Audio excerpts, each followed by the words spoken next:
do you take criticism? Quite well. It's harsh. It's harsh in the first, few seconds, and then I realized, can you relax? Because 2 years ago you were not doing what you could do now.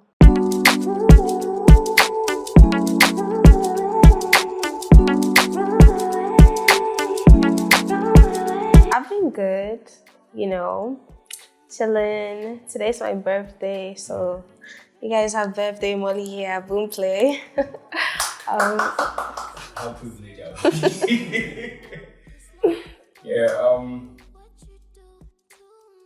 Let's begin with this whole new fame, this whole popularity that you are enjoying. Right. How are you first handling it, and how does it feel? It's definitely been a change. Sometimes people come up to me, when I go out, and it's like, wow, Moliy, like, I love your sound, I love your music. And, makes me feel like warm inside, gives me like butterflies, because obviously it means like all the work that I'm putting in, like, it matters, it's significant, like I am moving forward.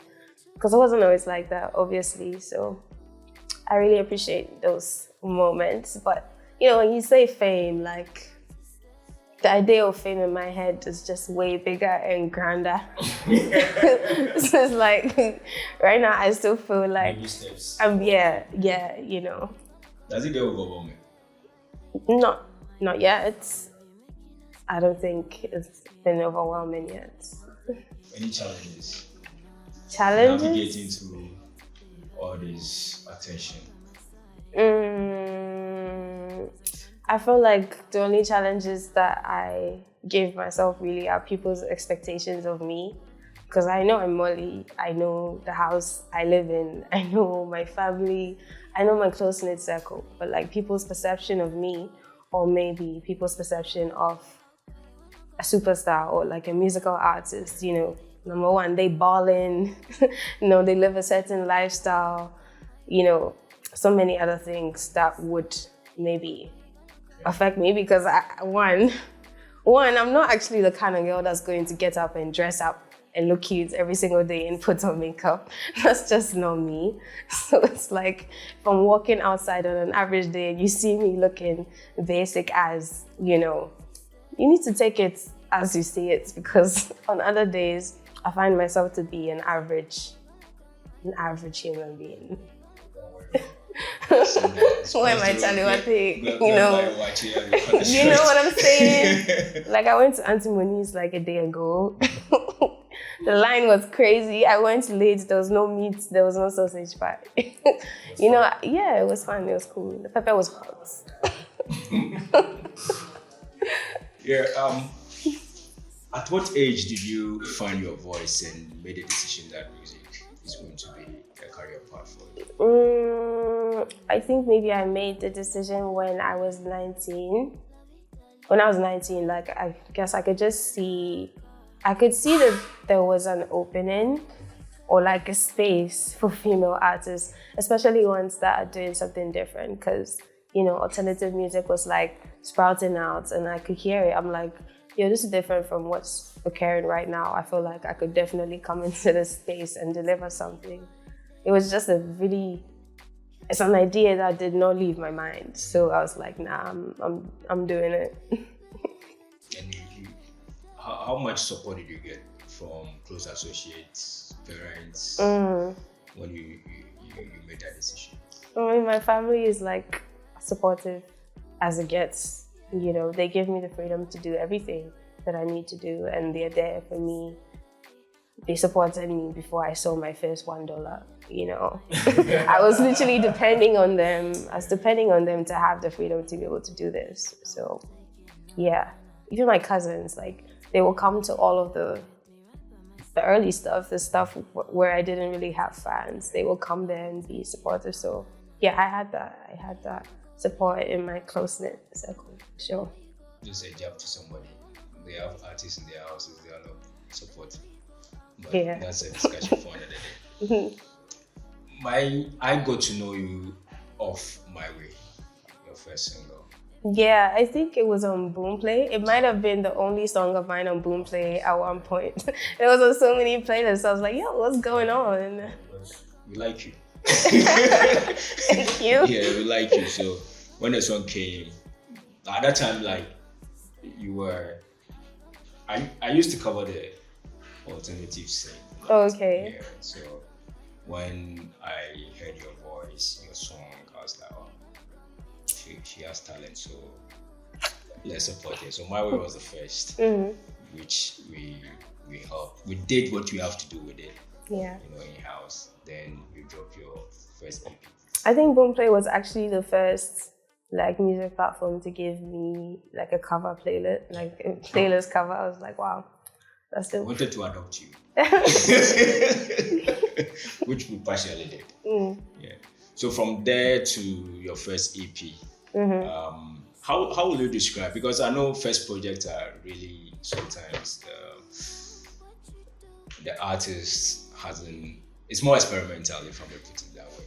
Is that how you felt when you were going into it? 6 songs. Yeah, I think I was really putting I was putting my best foot forward, I would say, because I had been recording for a whole period of time, and it was during the whole COVID lockdown situation, and I didn't want that to stop me. That obviously stopped me from going to the studio. So at that point, I'm like, okay, what am I gonna do with the songs that I do have? They're definitely solid, so they should be out there. I don't know when this thing is going to end. So am I just going to like, what am I doing? And I'm just like, I'm just gonna drop it. I managed to find my current manager, Yusuf Yani. Actually, he found me. He did find me in like the most, I don't know, random, perfect way. So we connected then and we launched this project together. But basically, I would say it was experimental in a sense where, I was finding my sound, finding my voice, but I wanted to be introduced. That was the one thing that was like important to me. I want to be introduced to this industry. I want to be known like I'm an artist and I'm doing this for real. And the best way to do that was to title it, by my Wonder Girl. That's for me. That's the best way to title the project. Like, this is me, this is Wonder Girl, take it. What you do with it, I don't know, but you're gonna take it. So yeah, it was intimidating, but Yeah, you found success, I think, with singles like Loud. I saw the video, I really liked the video. Thank you. And My Way was up, obviously. Then there was Ghana Bob. Yeah. For Ghana Bob, when I saw it, I was expecting a certain sound, but that's not what I got. I understood. What were you expecting? What were you expecting? Yeah, I was expecting something more punchy. Yeah, something more energetic. It's more like. Yeah, it is more mellow. It's more like. Swing, like, yeah, but it was nice. Yeah. And that was like the tone of the tape, if I'm not mistaken. And the title has followed you, at least. Maybe it was a premonition that you have Wonder Girl now, Superstar. Yeah, of the collaborative. So let's talk about how the song came about and the success of the song and what that did for you. Okay, so I used to be in like Amare's DMs, like, hey girl, I think we should work. Because I saw that she was doing something that was really dope. That few, I wouldn't even say just women, but few artists in general are doing out of Ghana, outside of mainstream. And I thought that was really interesting. I got put into her music. I'm like, I think we should do something for show. But obviously at that point, I wasn't really nobody. So she was nice, but like it never really happened until I actually dropped the Wonder Girl EP. And she was like, yo, so I think, we should actually do this. We should actually get in the studio. So she sent me 2 instrumentals. And one was the Sad Girls of Money song. And the second one was Feel Away. Yeah.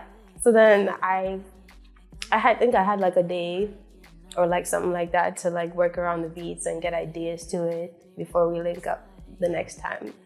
And so I wrote it.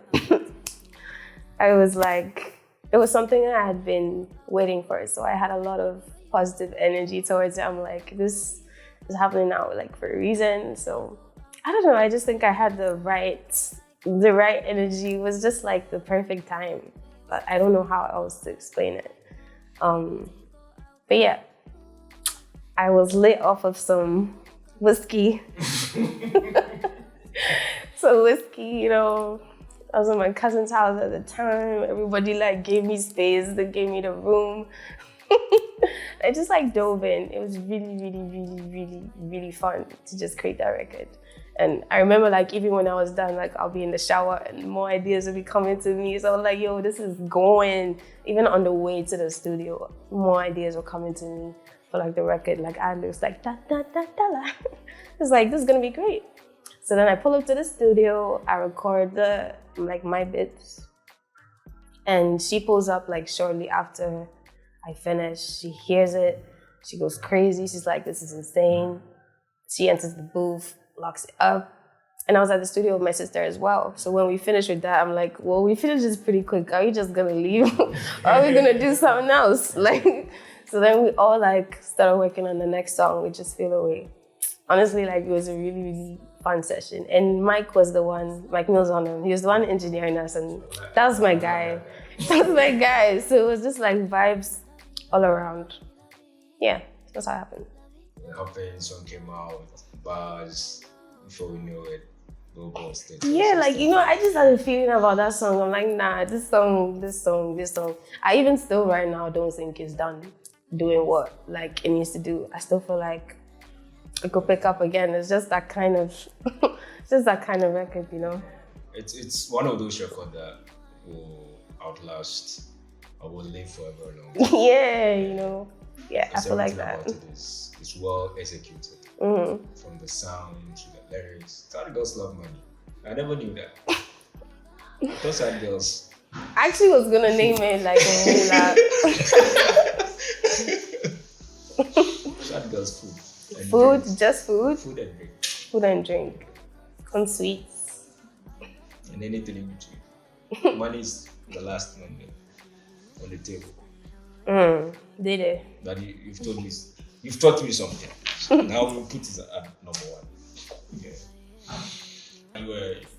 You performed outside. Yes. Certain stages. I certain did. places. I did. I've performed twice in New York right now. Like one with Sound Exchange, Breakthrough Beats. It was like an initiative that we're doing. I was like the only female who's also from Africa.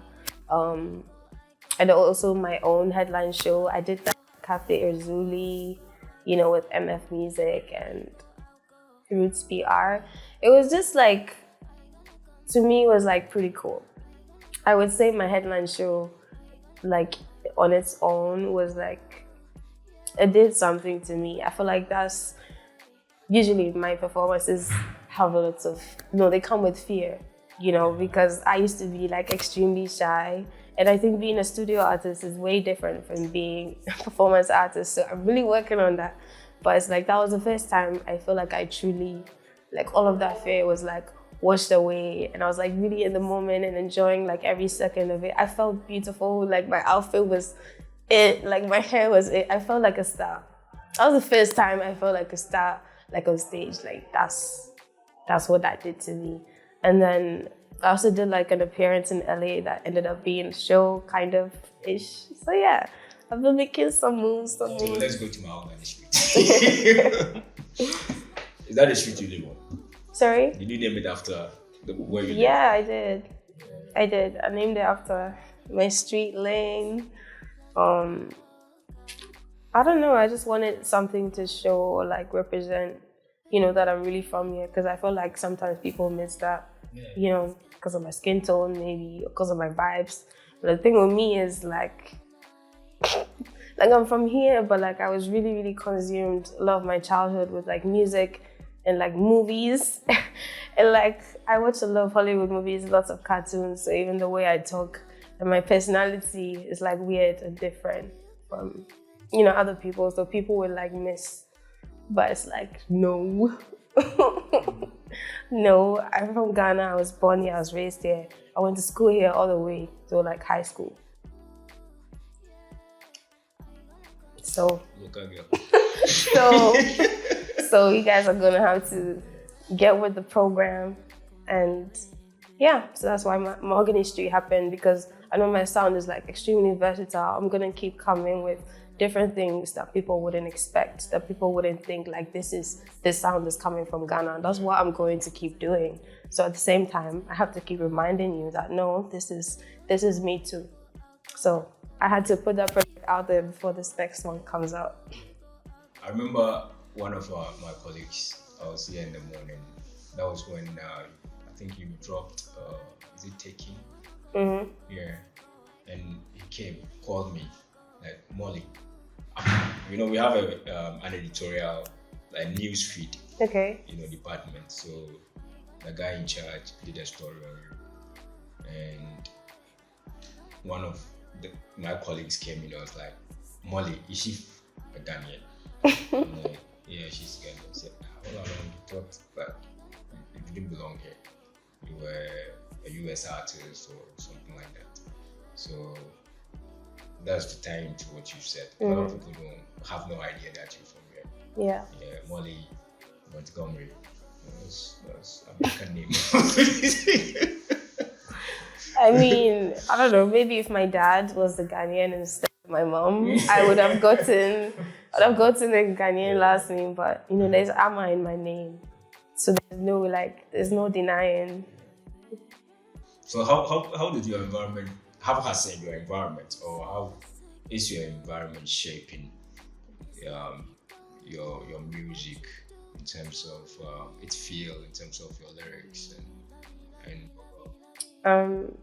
I find like most of the experiences that I have or have been going through, be it like in relationships going well or bad, or even friendships turning sour, or making new friends, or even like moving. Like recently I did move from the house that I was raised in to somewhere in the USA, and that's like a whole different experience. I find myself to be actually missing home and not really engaging with people as much, because I don't know, I just feel more at home here, even with the people and the connection and the way Ghanaians speak or are polite, or I don't know, it just feels like out there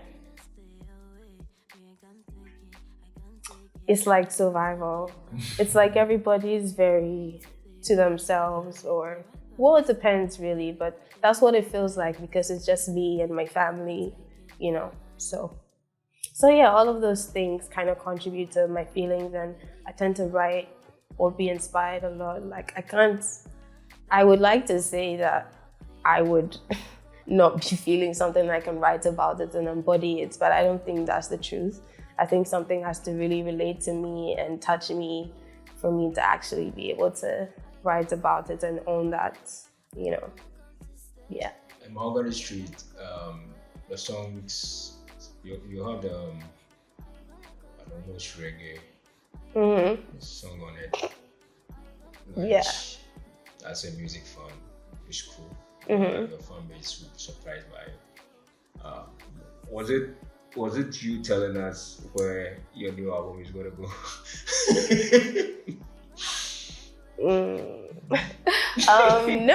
No, it wasn't. It wasn't. It was just me broadening the scope or opening up your minds to like what else I could really dabble in. And I also feel like reggae is like very strong out here, in Africa. So to me, it feels like it's kind of around the sound scale of what people accept here in Ghana.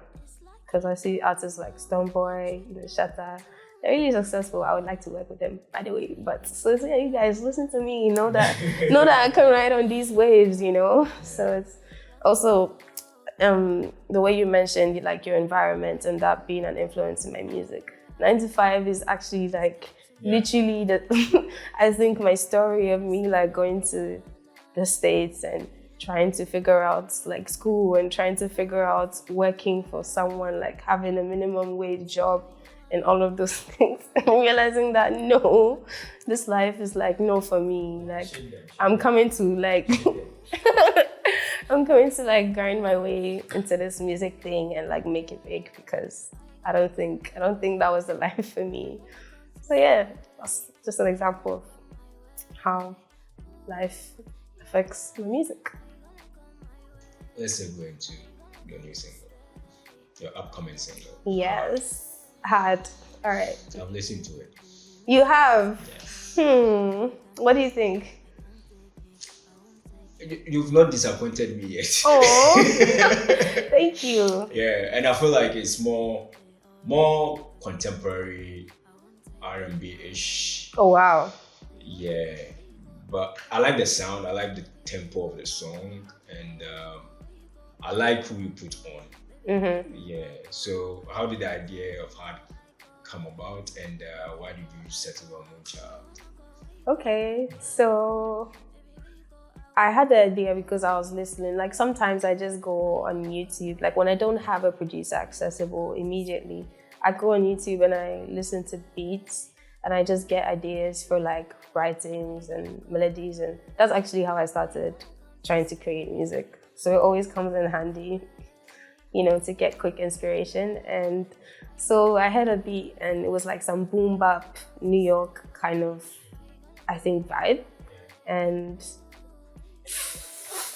the ideas came, the lyrics came, so I went to the studio the next day, like Mike created a beat and we wrote it. We recorded it together, and it was initially a single, like on its own of just me. But then I obviously want to find more ways to work with other female artists out of Africa to go on this, and I know her, so I'm gonna reach out. He did. They responded like immediately. I actually got the verse back in like a week. And it was fire, obviously. And then she actually ended up coming into town like a couple months later, and she picked me up. She's like, girl, let's party. Let's go out. Like, I'm like, yo, yeah, let's do it. That was the first time I went to Silver Fox. How competitive are you? Because I know artists. You send a verse, the intros to somebody else, the person will record, you come back, listen to it, and go like, mine is weak, let me redo it again. That sense of competitiveness. It's actually really rare for me to go back on my ideas that I've written. I'm usually like, once I'm confident about it and it's down, it's not changing. Maybe that's something I should work on too, because you never know like if it could be better, but usually I'm like really confident with what I do. It shows. Yeah. It's good. Everything I've heard is good. Thank you. Yeah. And would you like to talk about the album? Since by the time the album drops, you might not be here. Yeah, we should definitely. Yeah, so like. But it's an EP though. Yeah, I know it seems like it's an album, but it's not an album. Is it 7 or 8 tracks? It's 8, but. By definition, that's an album. No, because one record, I would say it's 7 now. I'm just going to say it's 7 now, because one record has already been previously released, which is Love Dog. Yeah, so Love Dog is like, it's just bonus, so it's like, it's 7. So how do you come about your album or your project titles? Because Wonder Girl, yes, Mahogany Street, yes, HONEYDOOM. Mm-hmm. HONEYDOOM, like. What are you trying to tell us? I'm really trying to tell you like what life is for me at the moment. Like I think that's what it is. Wonder Girl was what my life was then. This is what my life is now. Like facing certain like harsh realities. Like yes, life is beautiful. Life is great, but life can also kick you in the nyash. Like life can also be really funny. Like you go through some things, you just have to laugh because what is actually going on here? You know, staying positive through a lot of things, and also just like discovering myself, because I'm not perfect. I like to think I'm full of light and love, but nobody is perfect. I also have my downsides and my flaws, but I'm sharing them very unashamedly because I'm assuming we're all humans and we should all understand that about each other. reach out. We've already spoken as a featured guest. Yes. Are there any more? Yeah, there's a couple more. There's two producers, DJ Radix from SA, P Prime from Nigeria, Jules from Ghana. Oh, shit. Yeah. And then there's also my sister, Melissa, from Ghana. So, yeah, we're in a record together. I think this is going to be the first record of just me and her without any other artist. Yeah. And the sound? The sound is very soulful, I think. Like soulful, yeah, it's to get into your feels. Young music, who do you talk to? Who are your core audiences? Sorry, what? The music that you make. Who are your target? Who are your core audiences? The whole world. I'm not limiting myself. Going to the studio, are there certain things that you do? Because I know some artists who put up the lights and go to the movie. What do you do? You mentioned that one recording session, you had a fun time. Yeah. I mean, how do you prepare? usually, maybe before I'm home, I would do like a warm up, like a drill. Like maybe 20 minutes or 10 if I'm really like strapped for time. Warm up my vocals, maybe drink something warm, and sometimes it can be spiked. You know what I mean? Yeah. Shout out to them ones. But yeah, usually that's what I do, just to relax and get into my zen. I do like the room kind of dark. I like LED lights, blue, purple, pink to set the mood. That's usually it. Yeah, that's all I need to make the magic. I don't need much. How do you keep your voice? How do I keep it? Yeah. Your singing voice, your falsetto is easy to make out. If I hear you, I hear you. But I'm wondering, what do you do to keep it in that state? I just really try, I guess. It's not easy. It's actually not easy. I feel like when I have a song in my mind and it sounds like that in my mind, I have to deliver it the same. It doesn't matter if I'm straighting myself through it. I want the song to come out exactly how it sounds in my head. So sometimes I find like I'm doing things that I don't normally do. And then when it's time to perform the song, then it's time to perform the song. Now I have to train myself to be able to sing the song. It's the funniest thing, but I enjoy it. So, what has been the most interesting thing you've heard about your voice? Like, because me, when I listen to it, it sounds. Let me choose my words carefully. It sounds babyish. Yeah, I actually get that. I was gonna say that. Like, that's usually what I get, and I like that. I think that's the secret, because a lot of people enjoy it. Because if you hear the voice, you'll be intrigued. I think the best thing that I've heard is like a young Michael Jackson, that how his voice used to sound. I heard someone told me that. I'm just like I'm claiming that. Yeah. So the album, the EP will come. Any plans? What are you looking out to do after the release? I'm hoping, obviously it does really well. I hope it surpasses all my expectations and, crosses borders from country to country. I want to be able to hop on flights, perform here, perform there, over there, see you next week. I just want to do that because I haven't had enough of that. I'm a COVID-born artist. I've not had enough stage time, and guys, I think I want that. I want that time with me and the stage to get comfortable. So yeah, that's what I'm hoping for. Also wish you the same. Thank you. Cross borders and shine more light on you and elevate you to the next level. The next victim. Yeah, the next time I'm here, I'm talking to a Grammy artist. Yeah. You never know. You never know. We will come to where come and have a discussion and interview. Yeah. Any last word? for us? I mean, this was fun. And thank you for tuning in. I hope you got to know something about Moliy, the Wonder Girl. But also, I would really love for you to connect with me on my social media, Moliy Music, Moliy, and on YouTube, because most of my music is out there and my visuals are out there. And I love to see comments. I love to get like feedback on my sound and everything I'm doing. So that'll be nice. How will you take criticism? Sorry? How will you take criticism? Quite well. It's harsh. It's harsh in the first,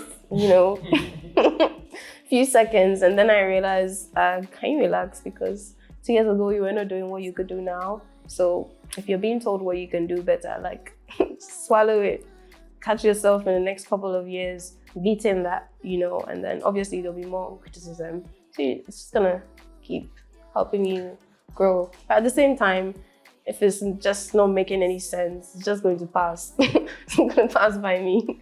I don't resonate with things that don't make sense. I'm sorry, like it doesn't make sense. I'm gonna stick to what I know.